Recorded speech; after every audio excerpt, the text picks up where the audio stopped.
Friends அழகே அழகு serial அடுத்து நடக்க போட்டுட்டு இந்த ஒரு வீடியோவில் ஒரு குட்டி பிரேமாவை பார்க்கலாம். வாங்க. சுரேஷ்க்கு வந்து டியூட்டிக்கு டைம் ஆகுதுன்னு சொல்லிட்டு கிளம்புறாங்க. மதி வெளியே உட்காந்துட்டு இருக்கிறத பார்த்து எப்பா ரொம்ப திமிருத்தனம் பண்ணிட்டு இருக்காது. வீட்டை விட்டு வெளியே போறேன்னு சொன்னல, போயிட்டே இரு, நான் மறுபடியும் வரும்போது நீ வீட்டில் இருக்கவே கூடாது அப்படின்ற மாதிரி சொல்லிட்டு இருக்காங்க. அப்புறம் கோவத்துலாங்கிறது கிளம்பி போயிடுவாங்க.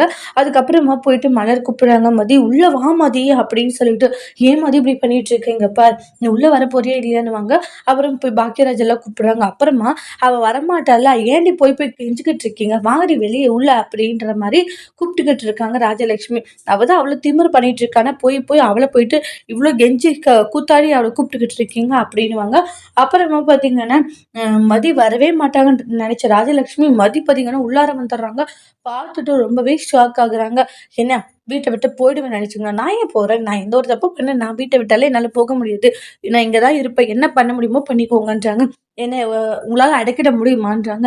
நான் அடங்கவும் மாட்டேன், நான் இப்படிதான் இருப்பேன். நான் இனிதான் நீங்க வேற ஒரு மதியை பார்க்க போறீங்க, என்னுடைய அம்மா அப்பாவை கூப்பிட்டு அசிங்கப்படுத்தி என்னென்ன பண்ணீங்க, இனி நான் என்ன பண்றேன்னு மட்டும் பாருங்க மதி சவால் விட்டு ரூம்குள்ளார போறாங்க.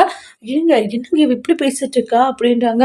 என்னன்னு தெரியலையே, இவங்க இவ்வளவு திமிரா பேசிட்டு போறானுவங்க. ஏங்க இவ அப்பா அம்மா கூப்பிட்டு அசிங்கப்படுத்துறது அசிங்கமா ஆயிடுச்சோம், அதுக்கு நம்மள அசிங்கப்படுத்தாம விட மாட்டேன்றா, என்ன பண்ண போற தெரியலையே அப்படின்ற மாதிரிதான் ஷாக் ஆகுறாங்க. அடுத்து மதி என்ன செய்ய போறாங்கன்றத நெக்ஸ்ட் வீடியோல நம்ம வெயிட் பண்ணி பார்க்கலாம். தேங்க்யூ.